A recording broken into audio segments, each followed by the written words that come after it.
let's hear the sound. I am the speaker, come gather round. My ears are burning, tell me the news, 'cause there's a rumor that something's about to break loose. Did you hear that? Did you feel that? Getting louder. Can you hear that? Can you feel that? Getting louder. Fires are burning deep in the night. While you are sleeping, they feed the vibes. Under the stars, they're starting to sing. And there's a rumor that nothing's gonna stop this thing. Did you hear that? Did you feel that? Getting louder. Can you hear that? Can you feel that?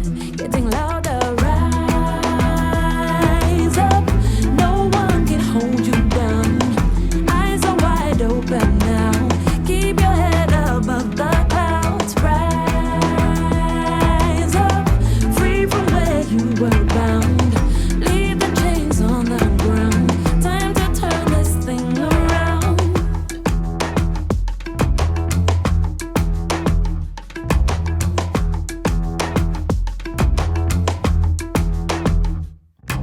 Striving to keep you under the thumb. Blind you with tricks so that you succumb. Try to conceal that silent abuse. Now there's a feeling that something's about to break loose. Ladies and gentlemen, thank you all so much for coming to be with us today. It is my pleasure to welcome you all to the last of this season's Cultural Conversation series of discussions. For those of you who don't know me, I am William Russell, the 692nd Lord Mayor of the City of London. And this series is designed to promote the arts and our culture, while exploring their power within society. This is of great importance to me and forms a major part of my mayoral theme, Global UK, the New Future, which includes promoting both a rich and vibrant culture and the creative economy that supports it. These conversations have been such a fantastic set of events, which have tried to answer the real questions at the heart of our cultural sector. Questions focused on representation, funding, diversity, creativity, and innovation. Today's conversation is a chance to take everything we have learned in the previous discussions to recognize and appreciate how art and culture contribute so enormously to a vibrant economy, and crucially to imagine what a future for the cultural sector could look like. A future which is more positive, inclusive, and importantly, more dynamic, not just in London, but across the whole of the UK. This is a crucial moment for hope, as many of us are still coming to terms with life after the pandemic. And we have a great opportunity ahead of us to instill real, long-lasting creative change for the better.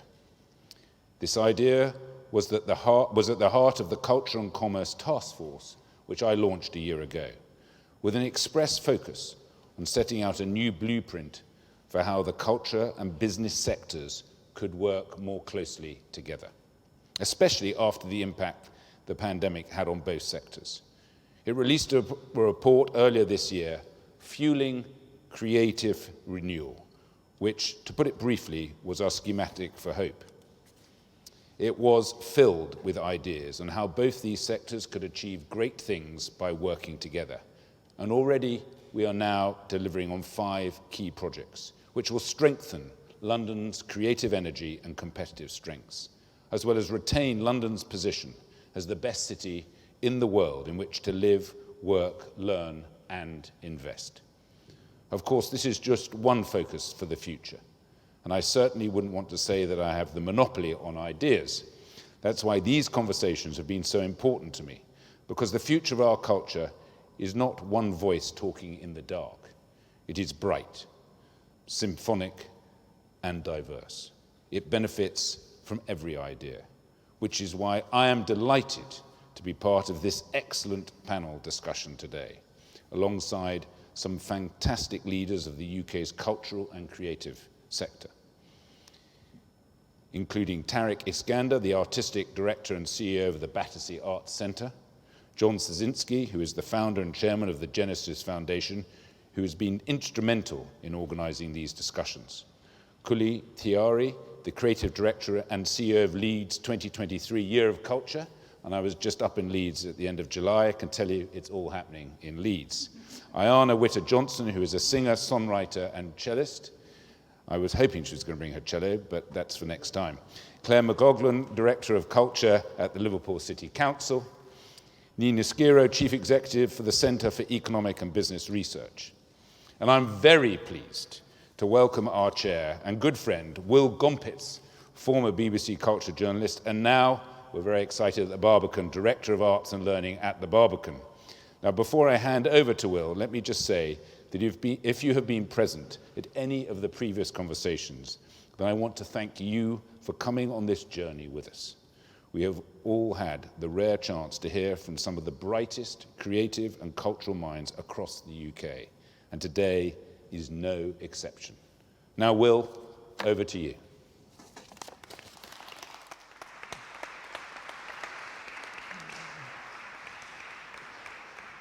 Yeah, you can't move it. That's really heavy.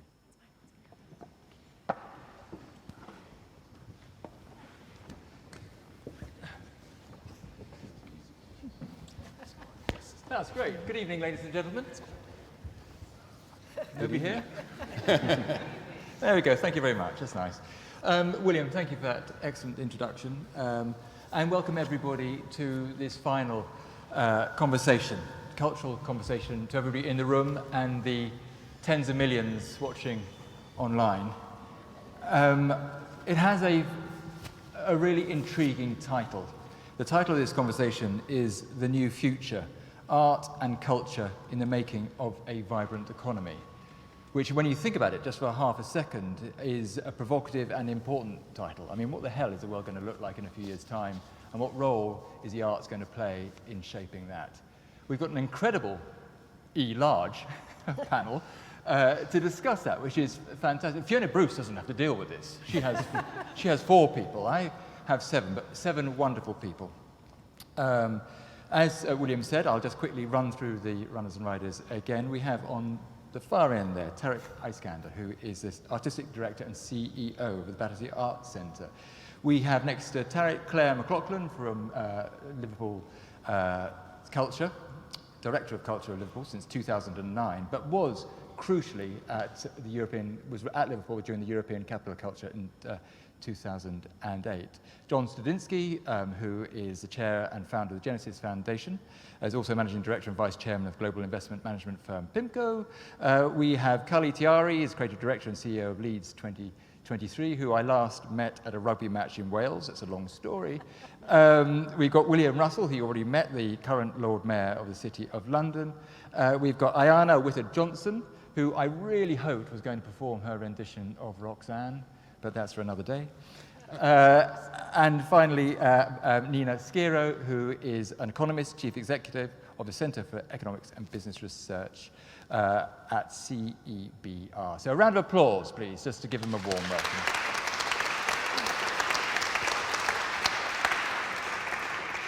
So I really want to get to this conversation, a genuine sense of what the future might look like, some real pointers to what is going to be our world post-COVID, post-Brexit.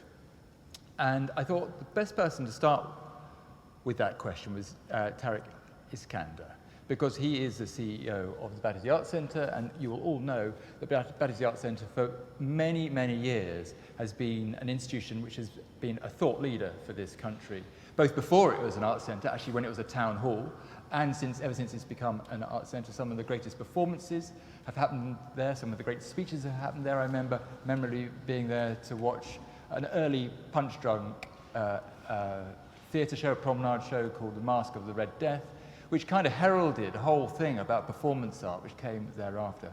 So the Battersea Arts Centre has this long history of predicting the future in a sort of a fairly subversive way, I suppose we could say, Tarek. So could you start this conversation off by answering the question, the new future, art and culture in the making of a vibrant economy? What does that new future, post-pandemic, actually look like? Yeah, no pressure starting with such a big question. I guess, as William said, we're in a kind of unique moment of change, and I guess any of us who are excited by radical change, this feels like the absolute moment to do so. I suppose as we get into the answers, it is definitely a moment to check, are we asking the right questions in this context, because that's always the most fundamental part.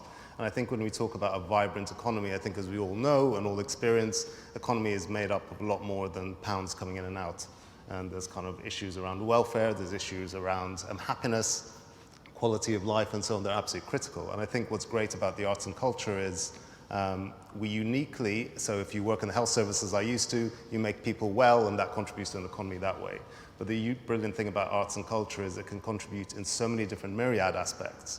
And so the question for us is, what do we need to do now to respond to this unique moment? So is it about skills and talent development? Is it about people's happiness and welfare? Is it about contributing to the way that creative ideas are formed and how they can be shared, which is obviously critical to a vibrant economy?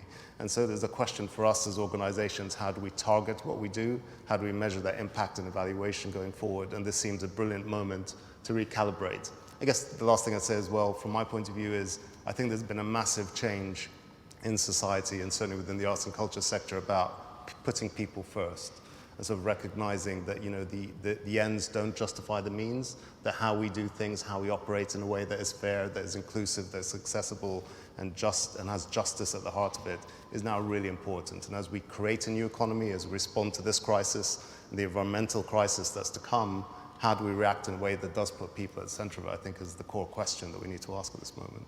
So you're talking about evaluating our cultural institutions in a different way, where it's not just about how many people come to it or how much money it makes, but actually how it operates and its ethics?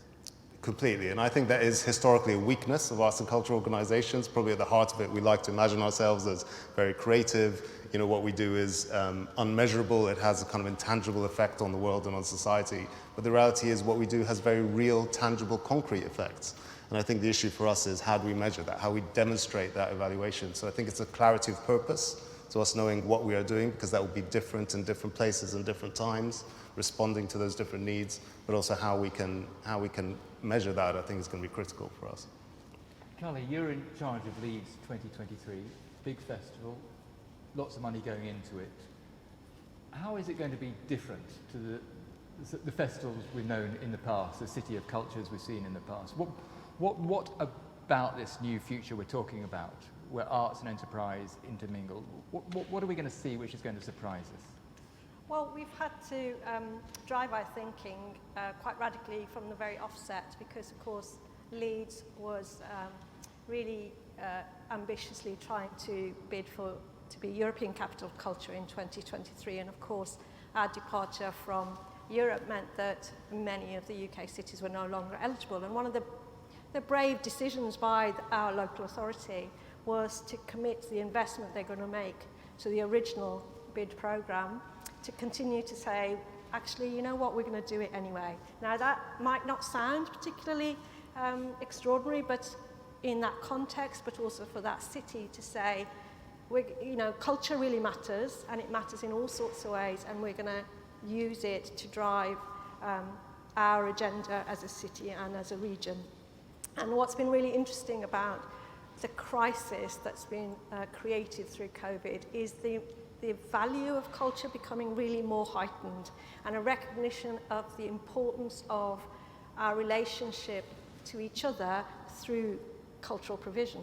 Now, whether that's storytelling or whether that's singing together or whether that's reading a book or watching Netflix, all of those things have really sharpened our approach to thinking about why culture matters. Now, we know statistically that cultural investment opens up all sorts of other investments, and it does create for a thriving economy. I don't feel like that argument is the argument that needs to be proven, because it's been proved a million times, and Liverpool's a classic example of that.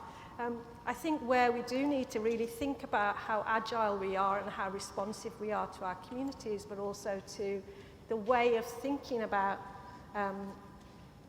talking about and reframing culture is about what we mean by culture. And one of the possibilities of not being in a framework like a European Capital of Culture is that we can think about food and sport and everyday creativity as a powerhouse for the cultural landscape, as well as our great institutions and great producing capacities in the city. So for us, we've been talking about letting culture loose in all its glory, in all corners and nooks of the city and the region. And I think the other thing I would say that's really powerful is partnership working. I think that there, in future, certainly that is going to be a real driver in terms of creating greater impact, creating greater legacy, and also really embracing knowledge and learning and shared experiences to understand the civic responsibility of our output, whatever that might be.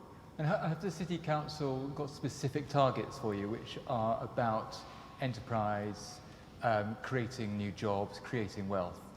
Absolutely, but that's a discussion in partnership with us. You know, we're very much working in close alignment. You know, we know that, you know, their investment of over £10.5 million, we're trying to leverage an additional 20 million to that. You know, we want to absolutely amplify the extraordinary things that happen in the city, and also to kind of create original new storytelling for the city. But we have to work hand in glove with that, you know, and actually their objectives are our objectives about a skills search, about young voices, about new talent, about growing the ecology, and also maximising the opportunities that already exist. And what's brilliant is the relationship with business, with local communities, with our internationally renowned arts organisations, but also things like the British Library or the hospital. There's loads of ways we're collaborating together to really broaden definition of what culture means to a place. Brilliant. That's really great, Kully. Thank you very much. Nina, you're here to talk economics. You've got a great experience in this field. You report regularly to the Arts Council England. You do lots of research for them. What's changed for you over the last 2 years, I guess, specifically, you know, Brexit, COVID? What, for the arts and culture more broadly, are the opportunities, and what are the risks? I think there are a number of things to think about in both of those categories. I think on the opportunities side, obviously I think for a lot of organizations in this space, it's been a difficult year and a half with all of the closures, but I think it's also created an opportunity to sort of really accelerate this shift towards digitalization, and in a sector that I guess, you know, that change was maybe more significant. There was a lot of other spaces like retail, for example, where that shift had already been happening for quite a long time. So COVID really acted as an accelerator. I would say in this sector, it may be acting more as an instigator in some cases than an accelerator. You know, there's been a lot of sort of virtual tours of museums. You've seen this. I know the RA at the moment has the David Hockney iPad art exhibit, so you've seen this interaction of technology with the physical space in a really new way. And looking ahead, something that we're seeing already borne out in the data is that a lot of people are sort of spending their money in counter-cyclical and a little bit unexpected ways. So basically shifting expenditure away from the activities and items available to them during lockdowns towards things like art and culture that haven't been available for a lot of the past year and a half. So I actually think it could be a really, really exciting period ahead for a lot of organizations to explore new ways to interact with their visitors, clients, customers, however you want to call them.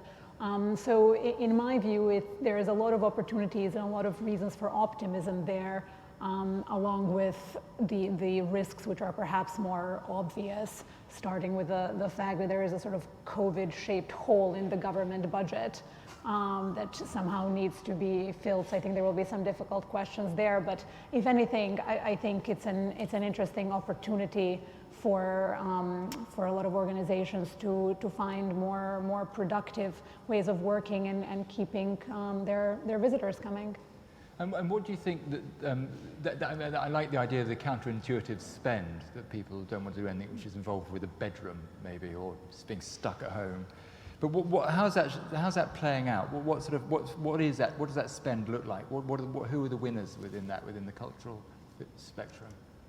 I think at the moment, I mean, I think there was a lot of excitement over lockdown, and people were a lot more willing to spend things on things like watching live streaming of plays, hearing live streaming of concerts. I think that at the moment there is a bit of a pendulum swing to the opposite, that people are, that had enough of doing things virtually. So I think at the moment it is moving a little bit backwards, but I still think the place where we're going to add up on that divide is still not quite where we were pre-COVID. So it's now, I think, a time for a lot of organizations to wonder how we sort of hit that happy place between not all digital content, but also not completely trying to revert back to pre-COVID ways. So I think there's a lot of opportunities in that regard, and I think that's what people are most willing to spend on. The future is hybrid, Nina, that's what you're saying. This is the future. Studs, you've had a long career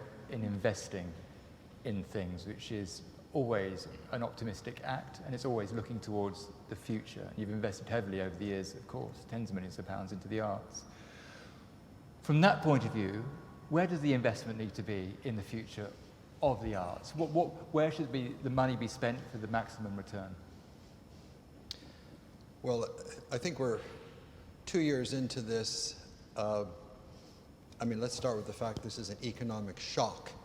And the word shock is relevant because we had a shock in 2008, we had a shock in 1929, we've had geopolitical shocks with 2 world wars. And this started, of course, as actually the first sustainability shock. This was the first climate shock. It then became a man-made economic shock when everyone decided to shut down economies, which then shut down the cultural sector. And I think a lot of the trends that were in place in culture and economics were taking place in sort of a gradual, almost glacial way. And what happens is when you have a shock, it's like throwing a bucket of cold water in your face. It all of a sudden makes you go, whoa.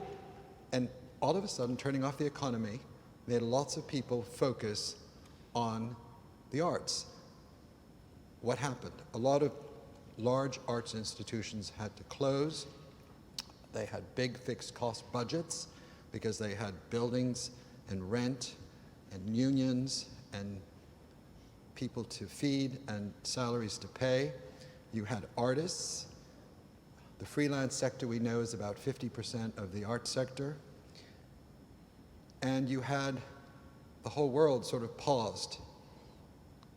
But actually what's happening is, all of a sudden, live streaming appeared.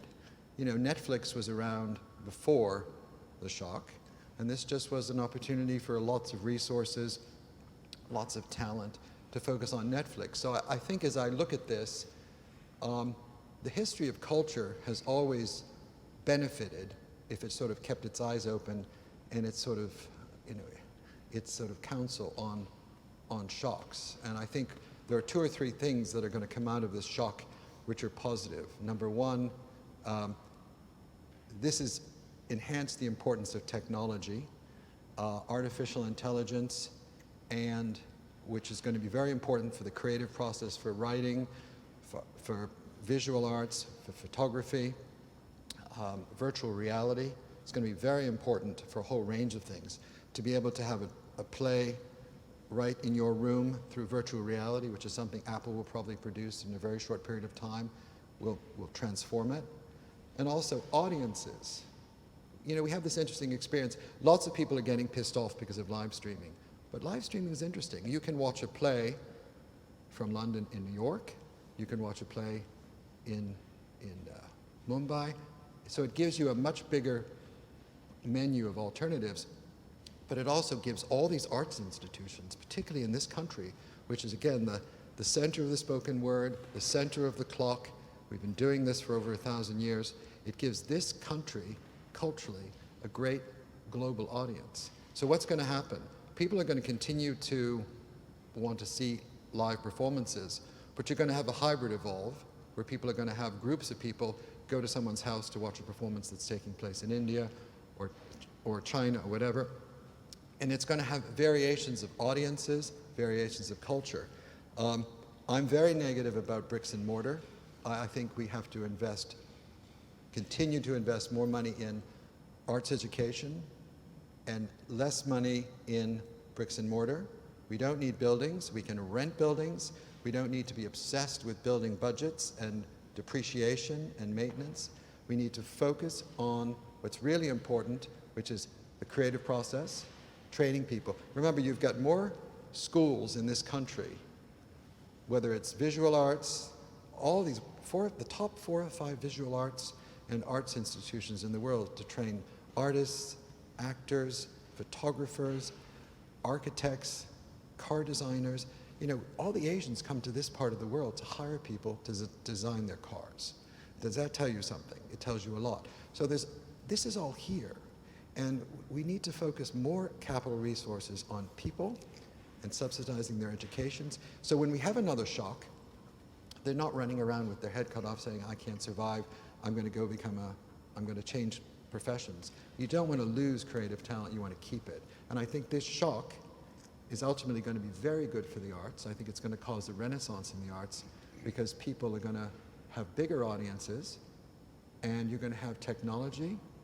You should be less reliant on bricks and mortar, and you can be a little more facile with mentoring. I'm very big on mentoring networks. You've got big groups of people in this country that should rely more and more on each other to mentor. And we forget sometimes the legacy of this country is powerful in terms of mentoring and education.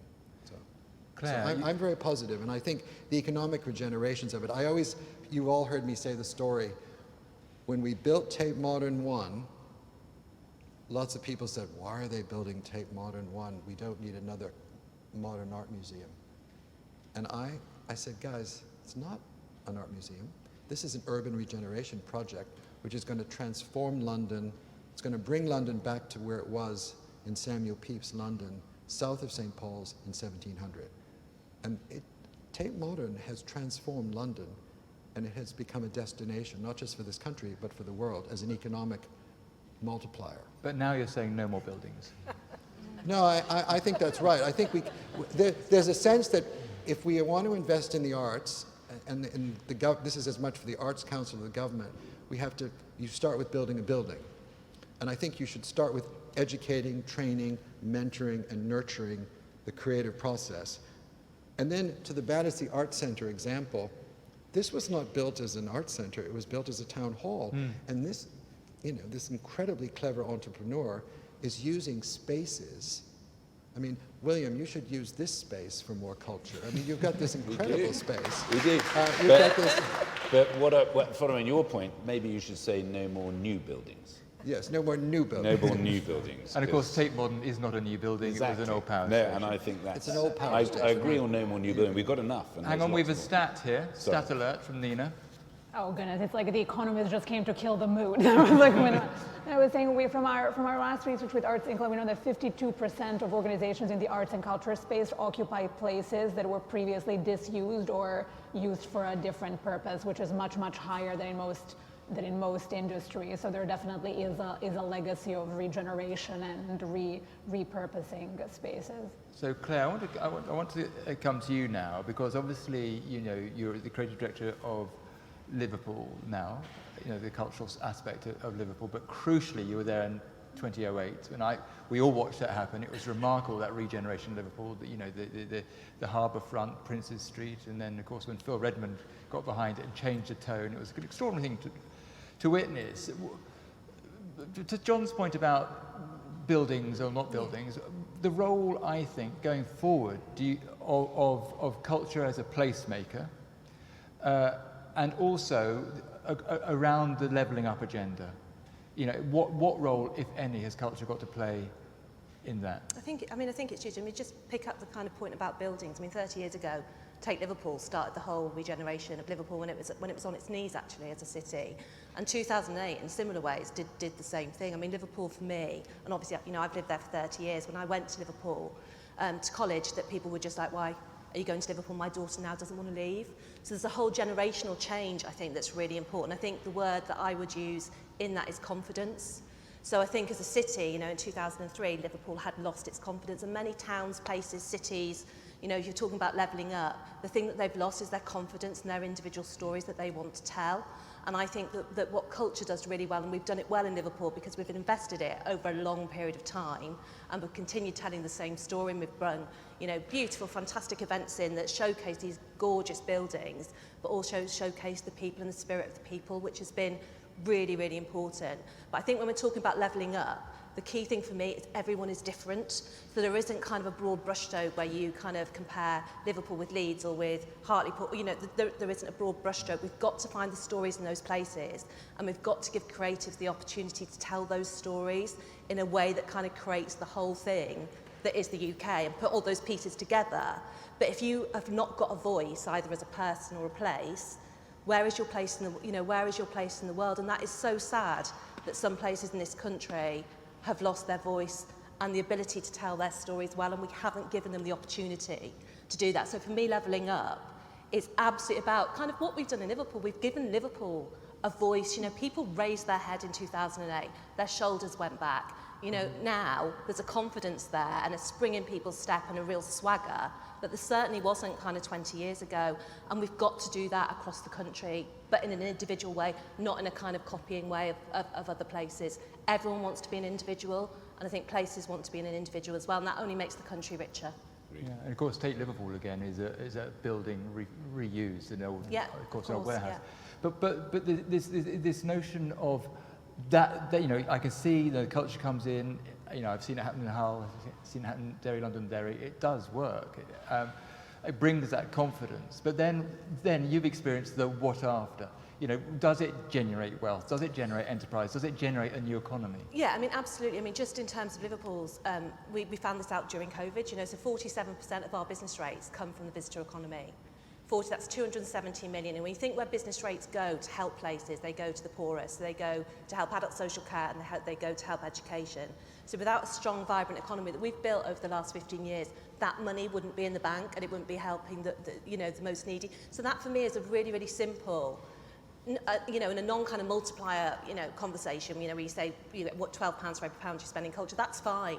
But actually for real people, for real lives, that 270 million that we can spend on adult social care, children, comes from business rates, from industries that have been born and raised from having European capital of culture 13 years ago.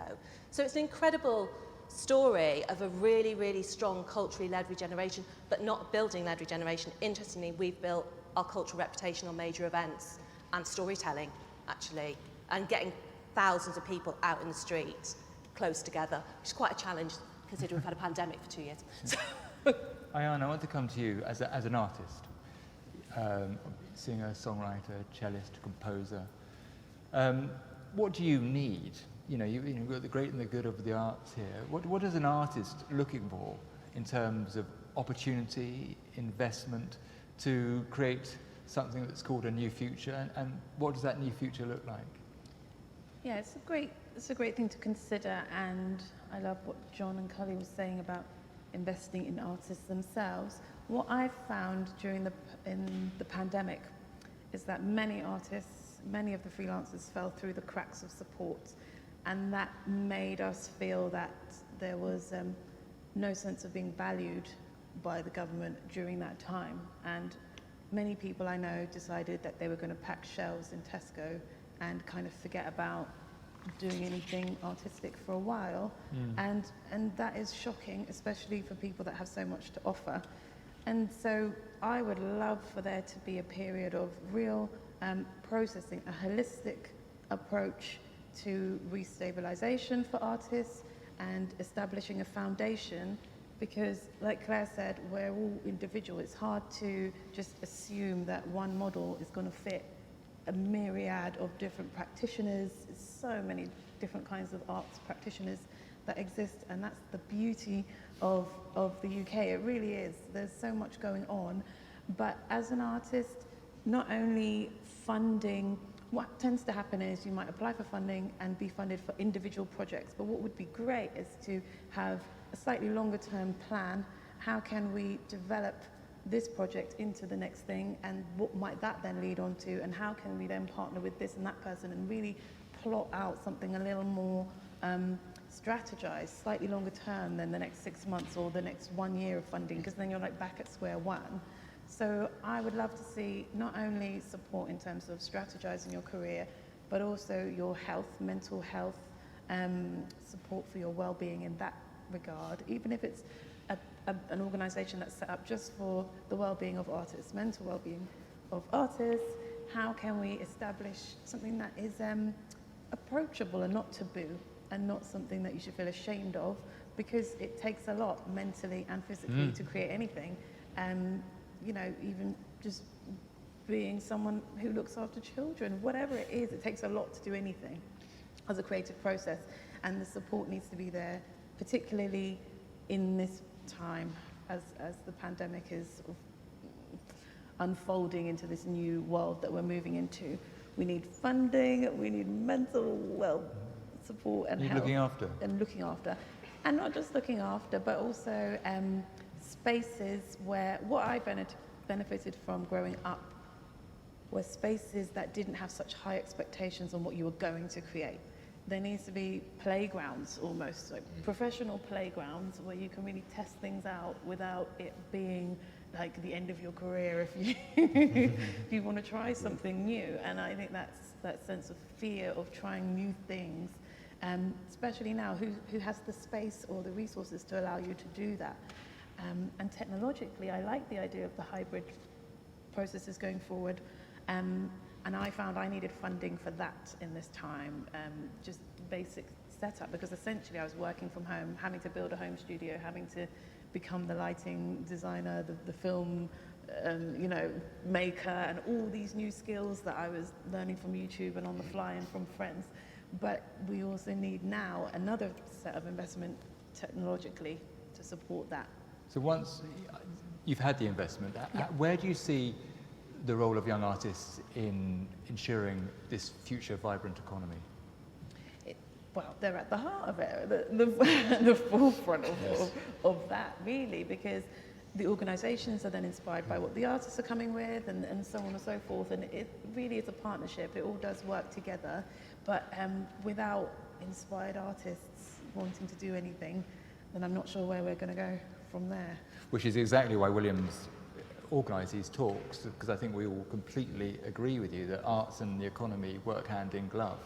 That, you know, places need to be interesting and attractive and liberal and thought-provoking. And William, I just wanted to ask you one topic which hasn't come up at all, and often doesn't in the arts actually, is this notion of international exchange. And the City of London is based on that. You know, the City of London has always gone out into the world from the very earliest days, you know, nearly 2,000 years, and brought the world back to London. There's always been this notion of exchange. How do you see that developing? I mean, as Lord Mayor, you spend a lot of time talking to all sorts of countries. How do you see that developing within a sort of a new, vibrant economy? I mean, just to cover a couple of points, I totally agree with Studs. I think rather like in 2008, 2009, we had the financial crisis, and we thought we were making momentum around climate change, and it came to a halt. And Gillian Tett said early on that climate change would go to the back of the focus because of pandemic. And I'm using the reason, and many people, I think, that culture and arts has come forward. I think actually, I totally agree that it's made us all look at ourselves and what life is about, you know, the social purpose that the young have. And it's not, and this is where, in a way, I will answer your question, Will, but I just want to cover that. But this is where the Culture and Commerce Task Force, I think, has been so interesting. And coming back to your freelancer, and this is where we're trying to get commerce to understand how critical culture and the arts are to the success of their company. You know, the reason why London is so successful is because we have all this global talent, and a lot of this global talent comes here because of the culture and the arts, and it's a great city to live in. And I think we should never forget that. And, you know, I've lived in New York, it's my second favourite city, but, you know, what we have here is something unique, in my opinion. And coming back to something which you didn't mention is the history. We have a history. I mean, I'm the 692nd Lord Mayor. It dates back to 1189. This was built in 1752. I mean, it's extraordinary. And no offence to a lot of other cities, you know, they don't have what we have. So I think that's something that's really, really interesting. And commerce are getting the message. So British Land with a new diorama theatre at Broadgate, 20,000 square feet, 87 freelancers are now in the building, it's about to open, and Commerce are getting it. And I saw the chairman of British Land, and I said, you've got to tell all the rest of Commerce, this is the way forward. So I do think that's going to happen. But as far as international exchange, I think international companies will see what's happening in London, and they'll say, we've got to follow a bit, and we can come and learn from London. It's happened in so many elements of our business. FinTech, the world has learnt about what London has done. We have this unique ecosystem, and I just think it's something that will continue. But the technology, and Studs is right again, on the fact that technology in the digital world is going to focus the rest of the world on London and vice versa, but they'll see what we have here. And I think it's an incredibly exciting time for the arts.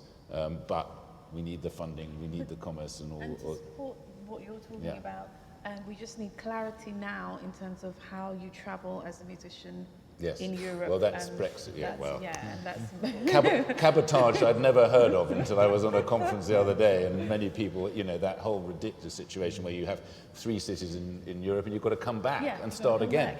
It's madness, but we'll get there in the end. Hopefully. I always say I was a Remainer, but I'm not a Remainer, so I'm trying to help sort out the problems that you have. Exactly. I think there's something interesting about the digital conversation, though, because we mustn't forget that for a lot of people, certainly in places like Leeds, there is a digital divide, and the levels of poverty that people are living in, there's real complexity around. On the one hand, it is democratizing access to lots of things, but also for many, many people, the cost of data, access to smart technology, the fact that the crisis around getting laptops and to schools and to individuals and to families shows how much work we need to do around creating the opportunity so that that talent, we know that talent is everywhere. It's the opportunity to make the most of that talent that sometimes is thwarted by all sorts of circumstances. And of course,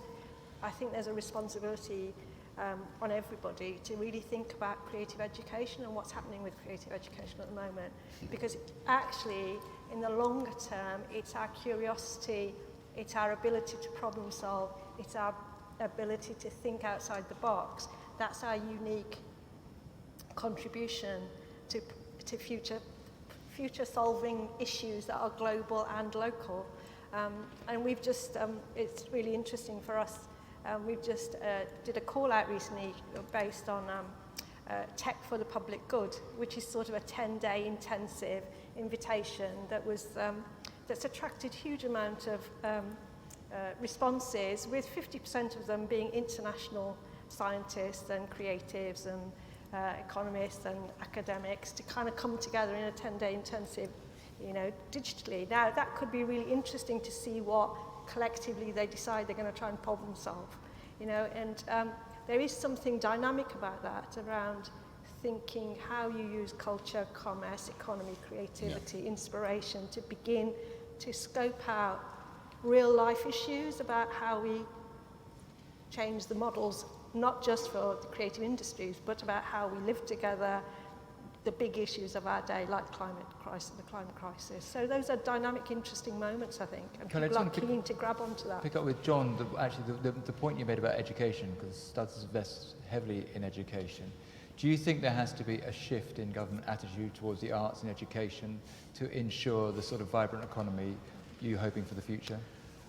I think right now the arts is sort of treated like some sort of hors d'oeuvre or an optional dessert. And it actually has to become the main meal, because when you actually look carefully at culture and the arts, it's mainstream in terms of our day-to-day lives. And you talk about, and many people hear me say it's not just about entertainment. Entertainment it is, but it includes issues like you referenced wellness, it's lifestyle, it's education, that very important term cultural memory, which in this country 2,000 years since the Romans were here, there's a lot of cultural memory to appreciate. And there's just so many aspects of culture, and it's not treated, and I think part of the reason is it's hard for faculty to be retained and engaged, and then what the role do the faculty play in education? So I think it's not separate, Will, from this other issue of,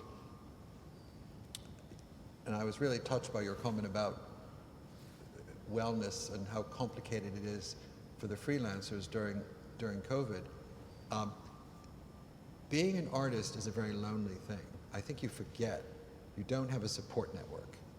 And particularly if you're not from an upper middle class family where everyone was an artist or an actor or played in a symphony orchestra, which is most of the world, you actually don't have a support network. So who do you speak to give you some confidence and hope about staying on as an actor or a painter or a photographer or a writer?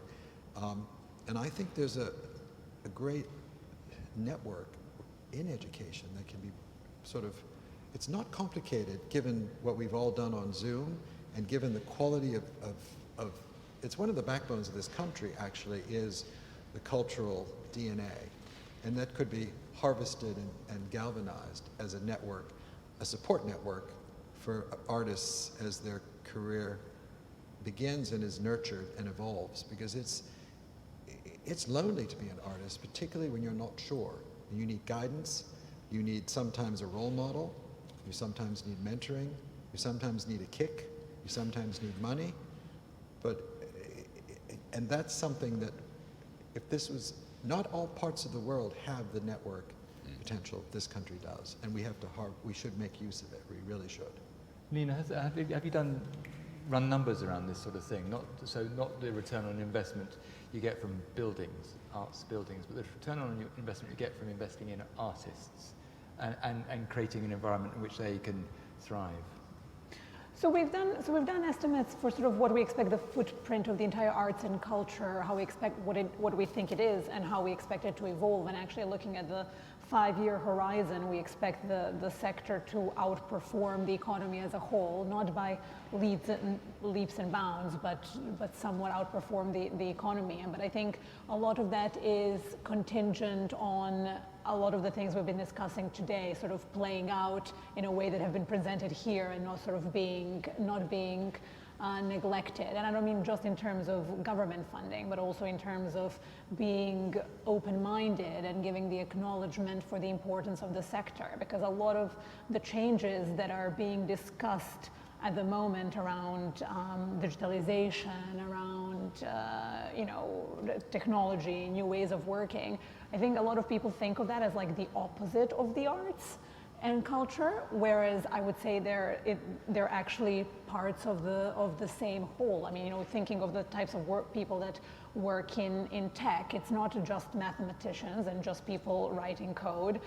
You also need artists to do the design, to contribute to the music. So I think this mindset of these are sort of two opposing goals is rather harmful, when actually they should be considered sort of, as going towards the same goal of, defining what is the UK economy, what are our strengths. Creativity, arts and culture is absolutely up there in terms of what the country has to contribute to the world, and that absolutely has to be nourished. Tarek, I want to come to you with sort of a slightly tangential thought, but I think it plays into the future narrative, which it strikes me that particularly over the last 2 years, that within the arts has been a sort of a generational shift. That the younger people working in organisations and younger artists have a distinctly different view of the world to people who are in their 40s and 50s and 60s. The millennials and below, maybe 35s and below. Their concerns are different, their anxieties are different, and what they want to discuss, what they want to see presented, how they want to see it presented, who gets those opportunities to present seems to be fundamentally different. A, do you agree with that? And B, what does that journey to change look like?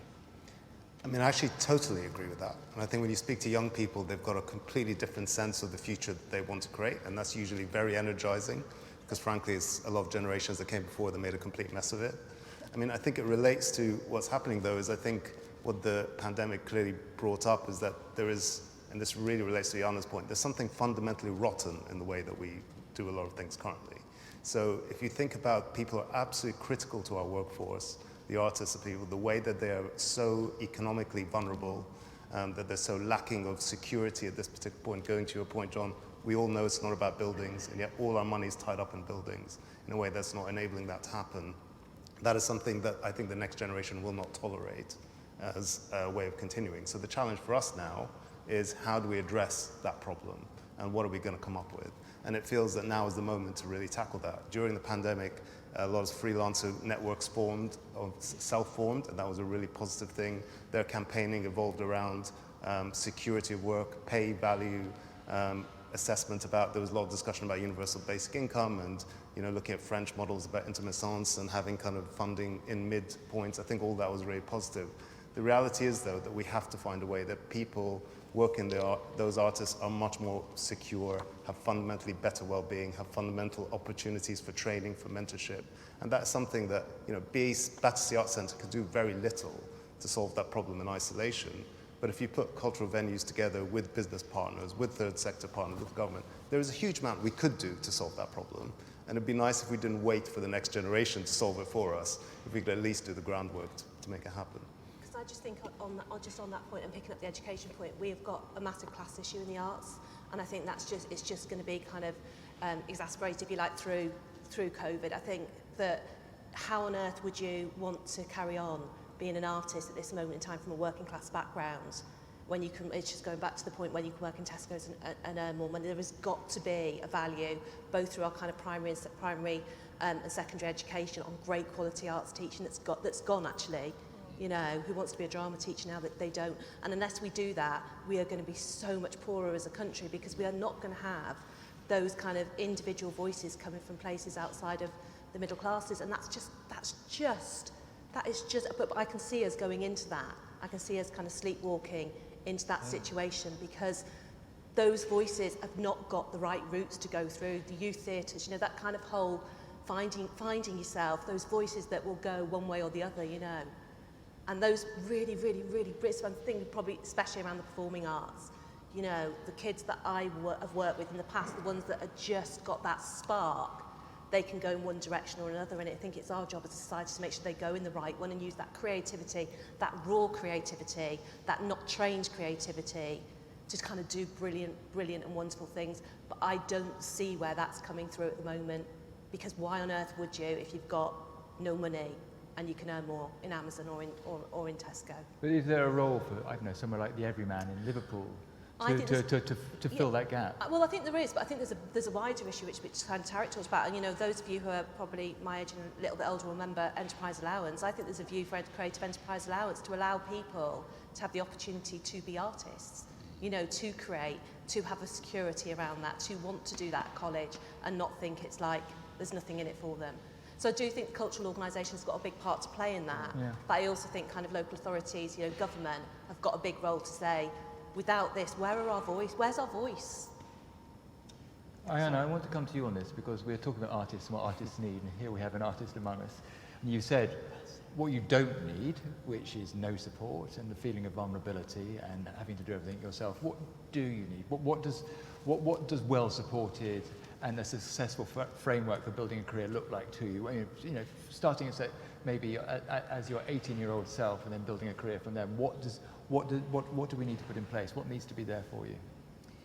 Well, my 18-year-old self was a very different artist to the one now, so it might be better to work backwards because she had far less requirements actually. She just needed a place to play. Actually, what was very important at that time, like I mentioned before, where there were certain venues like the Vortex in Dalston that were quite instrumental to my development, and even King's Place in the early days, that gave me room to perform. And I don't know if they were subsidised or whatever they had going on, but they allowed emerging artists to have more of a space, whereas a lot of venues now are going with artists that can sell tickets, that can sell out, and that can, break even at least on the books. So there need to be spaces, and what was a little worrying in the pandemic was the loss of some of the grassroots venues and the big campaigns to save our grassroots venues. So grassroots places, or just community hubs that the community value, those places must stay open and must be subsidised to allow for artists that may not sell tickets but need to develop their craft in front of audiences. So my 18-year-old self would say yay to that. Myself now really wants clarity in terms of being able to tour in Europe. So what was about to happen before the pandemic struck was I had all these dates in Europe. It's been a struggle to reschedule them. I don't know if I can go from country to country back to back, which means I don't know if I can travel with a band even. I might have to play with the musicians there, and finding all kinds of ways to navigate that. So just clarity on the rules around travel and whatever the visa carnet process that enables that to happen is very important. And what about the idea of investment? Both Tarek and Claire talked about it, and so did John actually. This idea that you know, I think, you know, you think about the workers' program in America in the 30s, and you think about, you know, the notion of a stipend. Do you think, you know, there should be sort of a wage given to artists to cover them from peril? You know, the freelancer thing, just sort of just a basic living wage to develop your practice over a period of time. Well, I haven't investigated fully what's going on in France, but I do know that there is a different level of support for artists in France. I think a basic wage would be helpful, just so that if you're in and out of work, depending on what your field is, that you don't fall so far below the kind of poverty line that you're then in jeopardy of even wanting to be an artist full stop. So it's like yo-yoing of extremes, from nothing to something. I think a little stabilization there would be helpful. But it's one thing, I think the Arts Council have done a good job in their Develop Your Creative Practice Fund. I think that's been really positive, and thankful to the Arts Council for that, because I was a recipient of that. So that's been wonderful. But there needs to also just be, like John was saying, the mentoring. You know, it's one thing to receive money, and it's another thing to work on what you do with that money. And that needs another level of support. So as well as just giving the resource, how you use it to your best advantage. So how does that work, William, in the future, this notion of the arts contributing to a vibrant economy? Yeah. But what about a vibrant economy contributing to the arts?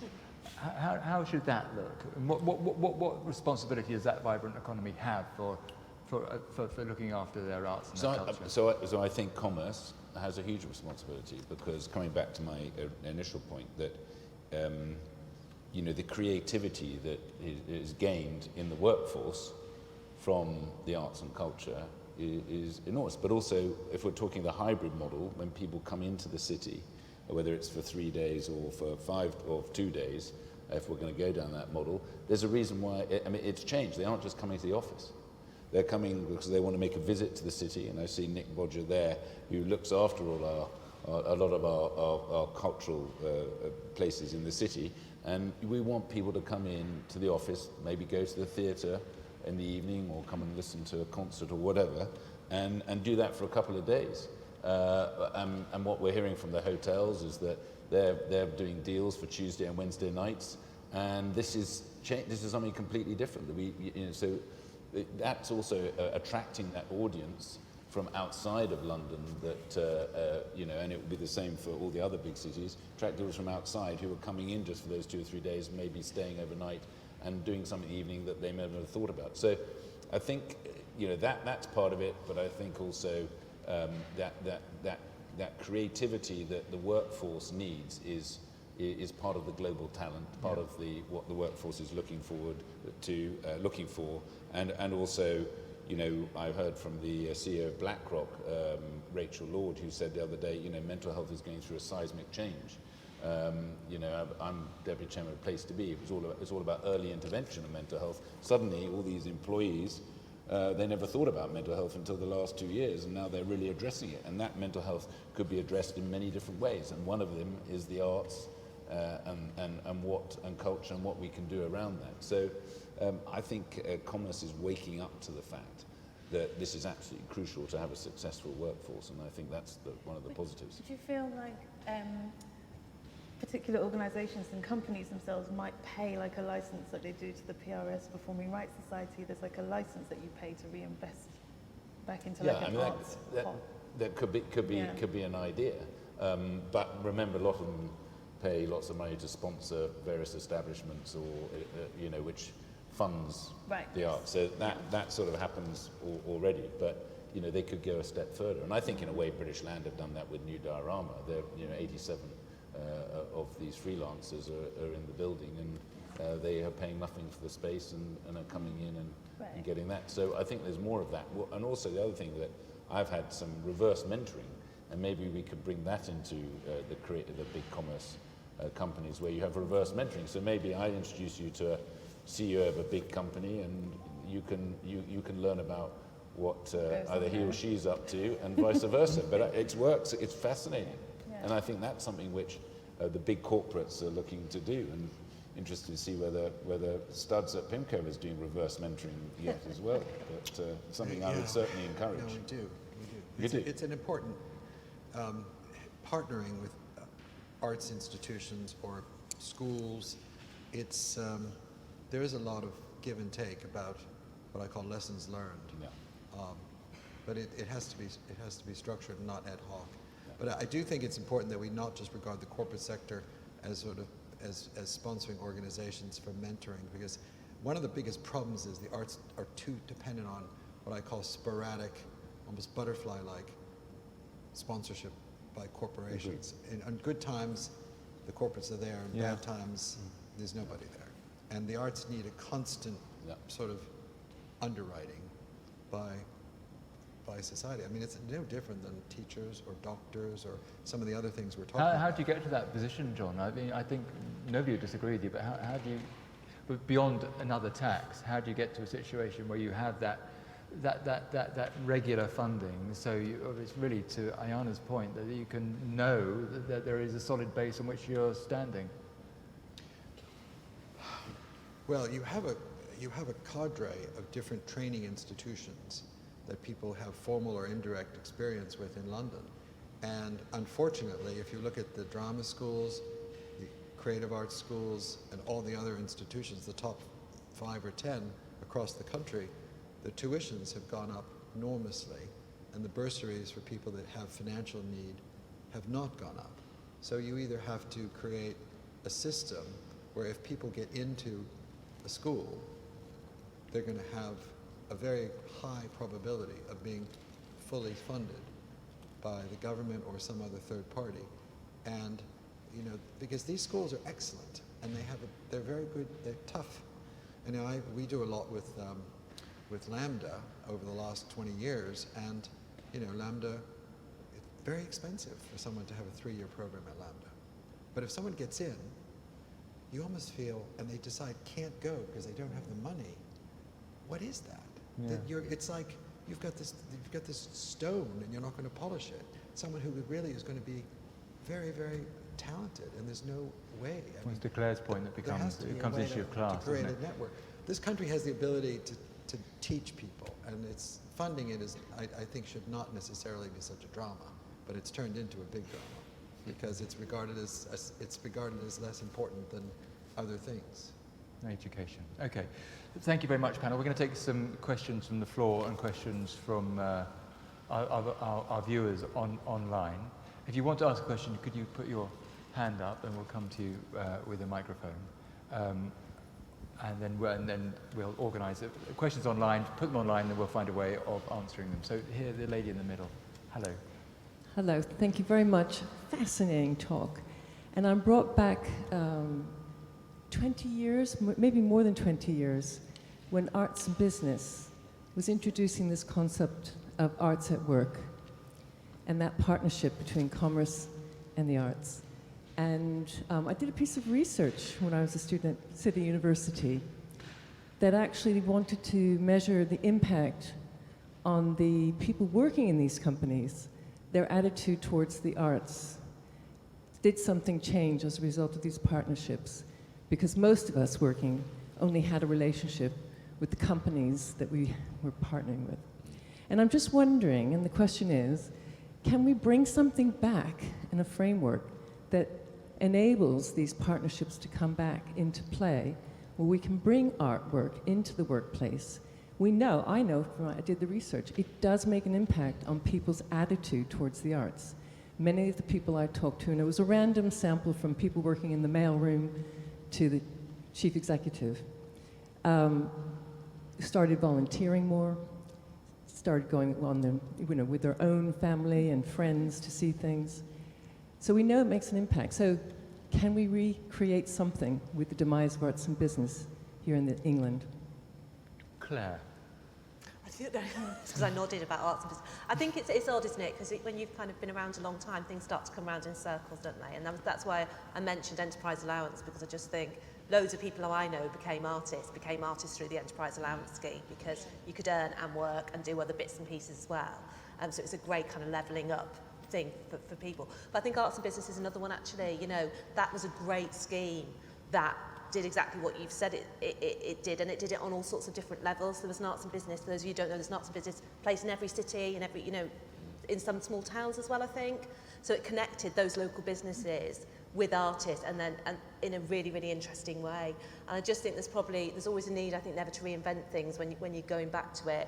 But I think there is kind of a wider issue around that at the moment, and it'd be interesting to hear from the artists in the room on that, around the kind of whole debate around who funds the arts as well. Because we are heading into a world where lots of companies are toxic to artists and to cities and to places. And I think that is a conversation that's going to need to be had quite loudly, because then the funding model just doesn't stack up for cultural organisations. So, and that's a huge challenge, I think, kind of moving forward with some of those huge big brands want to connect to arts organisations, want to connect to artists. The artists and arts organisations want nothing to do with it. And I think that then kind of starts to break down quite a lot of our kind of big cultural organisations funding model. And you're probably living it probably, so you probably know that more than me.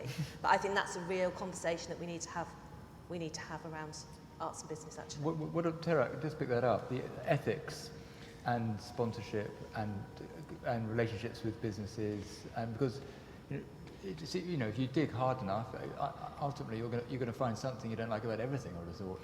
Yeah, I mean, it's a very real and live issue. I mean, I probably at least once a month we're having quite a careful look at what money we take, and we very often say no to particular funding partnerships and so on that basis. But as you say, it's obviously a grey area because we're all drawing the line somewhere, and people will draw the line at different points. I mean, I do think that this partnership, the business arts partnership, is really key and really important. I think the new diorama is a good example, because we often get obsessed about the money, obviously, because money always helps. But what's good about that example is a partnership where the core business of that company is helping the arts in that way. And we've talked a lot about which of us organizations would benefit from more technical help from some of the tech companies who have the expertise, legal help for artists who are struggling in particular areas, whether for advice, and maybe linking those core functions a bit more closely will lead to those longer term relations, because I agree sponsorship is just not going to cut it in the new world. I do think that, as you say, there's some practical issues. Definitely the ethical issue is a real issue that we need to be clear about. The other thing in practice when we put these partnerships together is you're often dealing with people in the same room who are getting paid vastly different sums of money for being in that room. I very often find, having worked kind of in different sectors as well, that in the arts, artists or many of us don't understand what it's like to work in a corporate environment, in an office, historically 9 to 5, and the pressures that comes with. Similarly, many people in corporate environments don't understand the unique pressures of artists working, and that cultural complexity needs navigating. I think you're making a very good point, but just to echo, that a partnership with a corporation there's maybe 6 legs, and maybe one leg is money, or what I call treasure. But then there's also talent, there's time, there's technology, there's ties or networks, and most importantly, which deals with this other issue, trust. So I think that if we're going to build bridges between the corporate sector and the cultural space, it's not just about funding an opening or a new play or a new art exhibition. It's about a coming together of a greater cultural assimilation between the corporate space, which has very defined and increasingly controversial goals and objectives today, and the cultural space. And there is a Venn diagram. They do overlap in places, of particularly with respect to talent and mentoring, use of technology, training management, all of that. There's a lot of good things that can come from it, as long as the primary focus is not just money. I think it's is also linked to values, isn't Yeah. it? About value systems and aligning what collectively you're trying to do in a place. And I think certainly in our conversations with the business community, who are absolutely, understand the power of culture to make a thriving economy and also make places a good place to live. There's also a whole discussion about compassionate growth. That actually we talk about constantly going for growth, but growth in itself is not necessarily a healthy and useful thing for lots of our communities. So how do we consider working together to make inclusive growth happen where everybody benefits and not just small sectors of the population? And I guess the other crisis, I suppose, that has brought some of that business and culture conversation closer together is COVID and how cities operate, what happens on the high streets, where do people want to connect locally. And actually, if you go back to the very starting point about the power of artists in placemaking, is that some of the regeneration happens because artists find spaces and places which are cheap and then get galvanized and it become interesting places to hang out, and they do all sorts of things, and suddenly they get pushed out. And actually, if we had a more respectful relationship about those who own land, those who own assets and buildings, and had a more connected conversation about how to make the most of that and build on that trust, then there's lots of possibility there. Sorry, no, I was just going to add to that, and having been to Leeds a couple of times, and by the way, Leeds is just flying at the moment, and by 2023, no one will be able to get into Leeds probably, but I didn't pay him to say that, by the Do way. they have a mayor of Leeds, William? Is that what They do. No, I met the new That's his mayor. next job. That's my That's next his next job. job. But what I was going to say is one of the things I've learned in my sort of regional travels is how the universities are linking in with the cities, and you're seeing it in Liverpool, you're seeing it in Leeds, seeing it in Birmingham, seeing it in Manchester, and what's really fascinating is when I was with the Lady Mayoress at Durham University, as you know well, Will, we all came down to London. Now, Birmingham claim that with their 5 regional, 50% are staying, 55% of the graduates are staying within Birmingham. Manchester, because they compete, Birmingham is saying 60%, but I suspect Leeds is pretty high as well, and getting higher all the time. It is a great place to live. And I think that culture and arts linking in with with the universities, but also culture and arts within those university cities, is saying, I'm happy to stay here. This is great. I don't have to go through that. And I'm sure you're seeing that in Leeds and you're seeing it in Liverpool. But I think that's a really exciting part of what's going on. Okay, so obviously when you ask a question, it's like a Mexican way. There's a question over here, yeah. Just need a microphone and then we're in business. We've got online questions as well. Okay, we better crack on. Thank you very much indeed. Thank you. Thanks, everybody, firstly, for a really great discussion. My question is about culture and urbanisation, or I guess one of the big stories of the current modern, vibrant economy we have is the result of many, many years, arguably hundreds of years, of greater urbanisation and centralisation. Here we are in the City of London, which is a great kind of, the pinnacle of that in terms of how it's created huge economic change and benefit, and also great thriving culture around that. But I found it really striking recently reading up about the foundation of the Arts Council, an amazing, massive development to happen after the last big disruption to our national life, at least to our social life, the Second World War. And what's so striking about the foundational documents of the Arts Council and what John Maynard Keynes was writing about it at the time is how much he's talking about the importance of decentralizing, of trying to take opportunities to engage with arts and culture and the facilities to do that in and with all around the UK. And he said in the first annual report, let every part of merry England be merry in its own way, which Claire's remarks earlier reminded me of. So my question to the panel is, in an economy that has benefited so much and that works so much on the basis of cities and increased centralization and urbanization, how can we also have a thriving culture that is accessible to every person and every part of the country? especially whilst we're living with a government which is particularly interested in investing in small towns more than perhaps in cities? Thank you very much. Great question. I'm going to start with Nina because she's an economist and obviously Keynes is an economist, so you always have the answers. Well, thank you for the comparison. Yeah, I think we've done work looking at the importance of clustering to the sector, and I think it's not advantageous if all of the clusters are so close to each other that they're one sort of super cluster. But I do think there is, known benefits of it. It's definitely an industry that benefits from sort of that, cross-pollination of idea from sharing resources.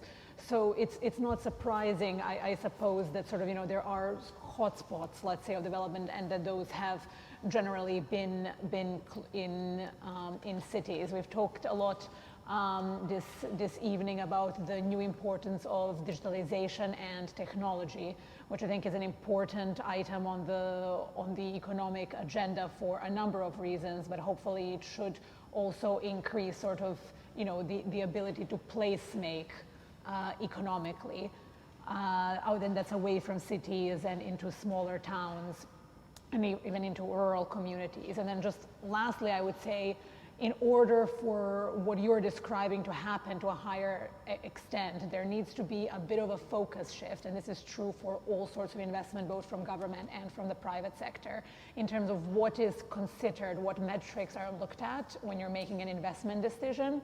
Because at the moment, in a lot of, certainly for the government sector, a lot of the metrics are so narrow that, if you run that calculation on London or on one of the other major cities, the metrics are always going to tell a better story than if you were running it on a small town where there isn't already sort of that network and that cluster to rely on. So if there isn't any work done on that side, it's going to be hard to drive changes. So that's something that I think is important to look at. Studs.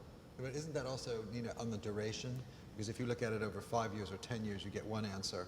But if you look at it over 25 years, you might get a very different answer. Because I think you can't always anticipate. I mean, one of the crown jewels of this country is you can almost go to any large city, small city, village, and discover, because of history, there's a fabulous building, there's a fabulous story, there's something important that happened there. And from that, a broader cultural destination can be recreated. So I think sometimes we ignore, when I used to chair Create in the East End with Watham Forest, people say, Watham Forest, what's going on there? Well, it happens to be where Alfred Hitchcock was born. And everyone knows who Alfred Hitchcock is. So we put up a cinema and we ran all of Alfred Hitchcock's movies 24/7. And the whole community all of a sudden discovered some pride in Alfred Hitchcock and the cinema. And then we explained to people where Alfred Hitchcock filmed these films. So you've got 1,000 years here of history and culture all over this country. And, we don't think about it from the broader standpoint of economic regeneration in terms of, and you want communities to feel proud of their local identity and not, the mistake that the French have made, I'm sure this will come back to haunt me, is it's such a country that culture is focused on Paris. This country has not made that mistake, and it won't make that mistake, I'm convinced, because the economic potential across the country is much broader. I love if you go to Leytonstone and you look at the Alfred Hitchcock, we've got a question, look at the Alfred Hitchcock plaque, it's on just above the right to the shop in the petrol station. It's like completely bizarre. Questions everywhere. We'll take one here and we'll come to you in a minute if we may. I've got a question from a member of our online audience, Simon yeah, Sharkey, who's an artistic director with The Necessary Space, who says, the panel seem to be in agreement that arts and artists need investment and coordination, and that grassroots community values need investment. Where will it come from, and how do we make sure it comes quickly? Do we need to fundamentally change the funding paradigm and put artists instead of buildings and projects at the centre of investment? Ayana. Where is it coming from? Well, I would like to suggest a new source, which is what I was thinking about with the license. So it's a society that has like a shared investment, so it's not just coming from government, it's not just coming from certain corporations.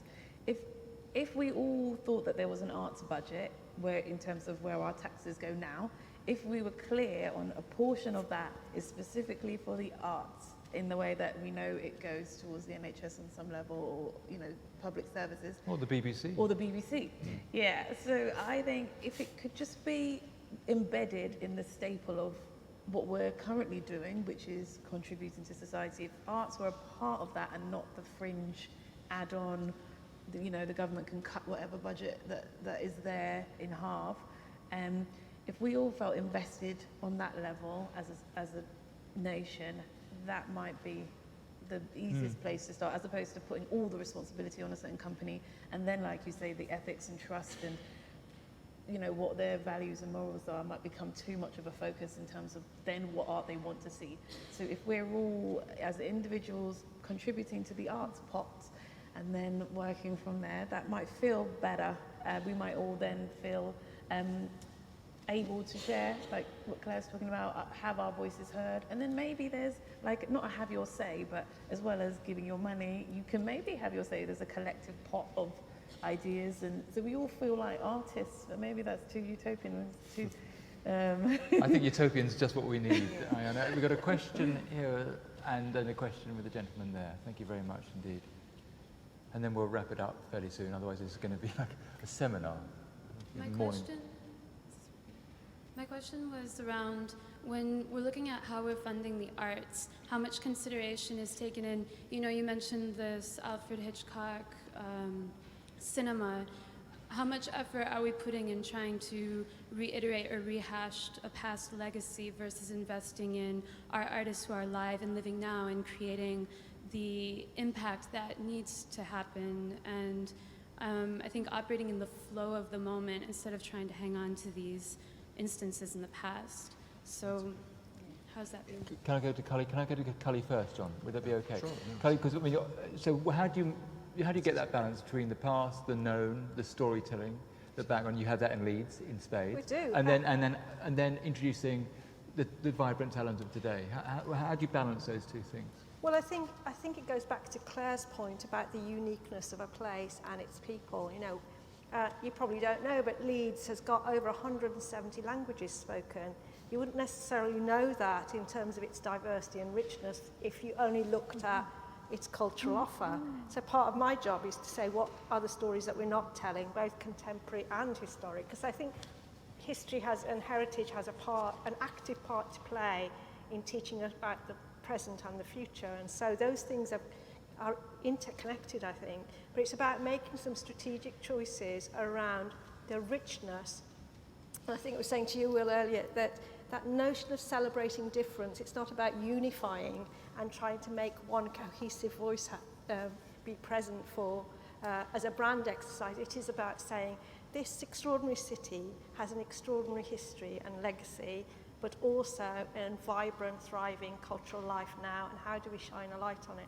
The way we've been doing some of that is by partnering with our local newspaper, for example, and running a whole program that says, called Hello LEEDS, which is about shining a spotlight on all of the community activities, the grassroots arts and cultural offers that are happening that nobody particularly might know about across the whole city, but they might know about just in their locality. So part of our job is to join up the dots and also to celebrate the grassroots talent. And when it comes to building the ecology, I think that's where it's really important, because you've got to seed those things and then showcase them and nurture them.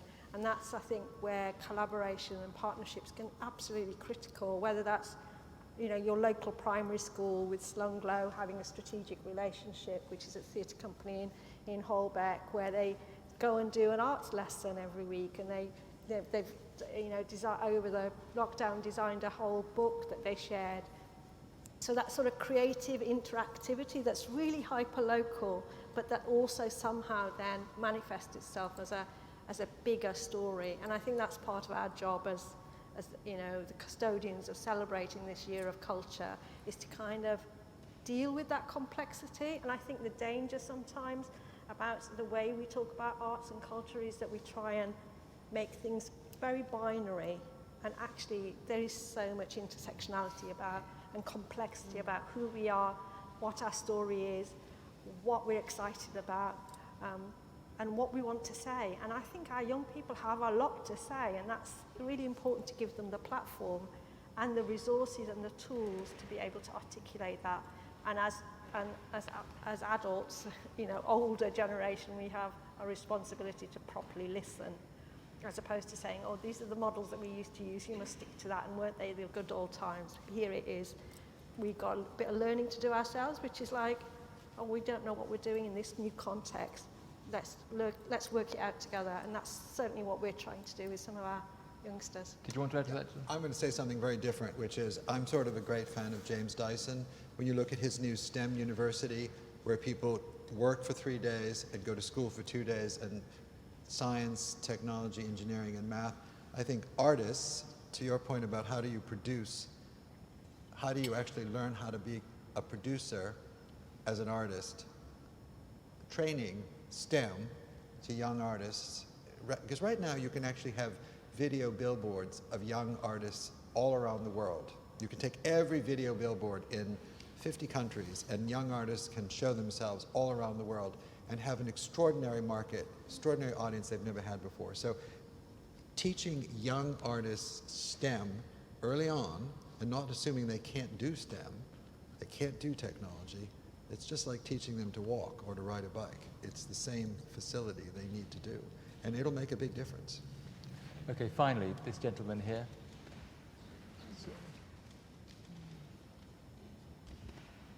Yeah, I mean, obviously, money's got to come from a lot of places. We skipped over the corporate stuff on the sort of basis that we should encourage companies, or companies should be encouraged. I think you should take notice of what forces companies to do more about all kinds of things. If you want to look at the charity sector and the transformation of whole chunks of charities, is almost entirely to do with corporate activity, because companies, employees like to support charities, companies themselves feel good supporting charities, investors feel good for investing in companies that support charities. And I think that's peer pressure. There's a bit of law around other things like gender accounting and sustainability now, but fundamentally these things come from the construction of a convention that says if you're a good company, you'll be supporting charity, won't you? And you'll be encouraging your employees to. That itself isn't the whole of a story, but that's the stuff of a campaign that would inject a lot of money into the arts. That's what I think. William? Yeah, I mean, I agree. I mean, you're absolutely right. And I think that the younger generation with social purpose are joining companies for exactly that reason. And I think the arts should be part of the charity sector that companies need to support. Now, maybe, coming back to your point, we set up this new charity, maybe, and you know, helping the performers in the arts. Now, someone like Studs is incredibly generous already, particularly to the freelancers and the whole of the arts, but that's, you know, a foundation. But companies need to do that, and maybe I mean, my personal opinion is there are lots of different charities in various sectors, and probably too many if we're being honest, but and some of them should sometimes come together, and that can make it more effective. But in the arts, I mean, for me, and I'm interested in what Tarek says, because he worked at the Arts Council, does the Arts Council become a conduit? Why couldn't the Arts Council, who gives all that money away, become the centre for money from corporates to give to the Arts Council? How would that go down, Tarek, do you think? Yeah, I mean, I think that could work. I think we need a multitude of approaches, yeah, which is what we have. But I mean, I've often argued that what's missing structurally, because before working there, I also worked in the National Health Service, we lack a kind of national art service. Yeah, we lack a national infrastructure that is funded primarily perhaps by taxation, but by other sources as well, that is coordinating the effort. Now, saying that sometimes anathema, because we don't want to become like the NHS, a huge bureaucracy as well in other forms, but we are lacking coordinated, sustained, systemic investment in grassroots infrastructure, and that is what we absolutely need. And I look quite jealously a little bit actually at sport sometimes, because if you look at the huge achievements in sport, it's not a coincidence how high we end up on that medals table very often.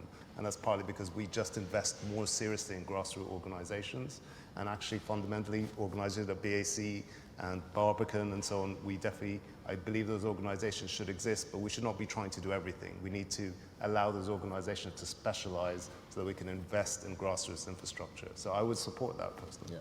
And so to bring this to a conclusion, the new future is going to be investing in people, not buildings, changing the way we evaluate arts institutions, not just on pounds, shillings and pence and the amount of people who might have come into it, a generational shift in which the requirements on arts institution and artists is going to change quite significantly, a new hybrid economic model, which seems to me inevitable, and a re-engagement with the civic purpose of the arts. I think it just seems to me that Tarek's earliest point was the most fundamental thing. I think there is going to be a major evaluation of the role of arts in the country and of what people expect from their arts institutions. I think Kully touched on it when she talked about, we could go cooking, sport, stop maybe having all these barriers to what is and isn't arts, and actually just loosen it down a bit.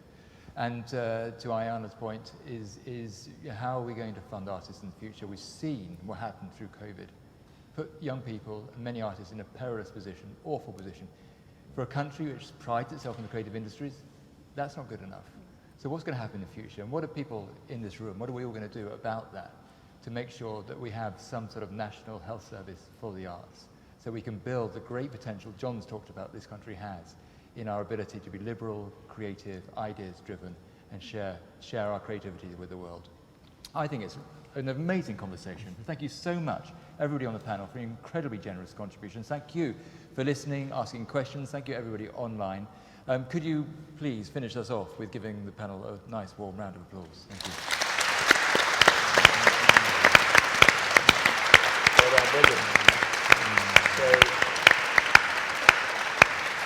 I'm just very keen to thank Will Gompertz for chairing it so well and summing up quite brilliantly, apart from new buildings rather than buildings.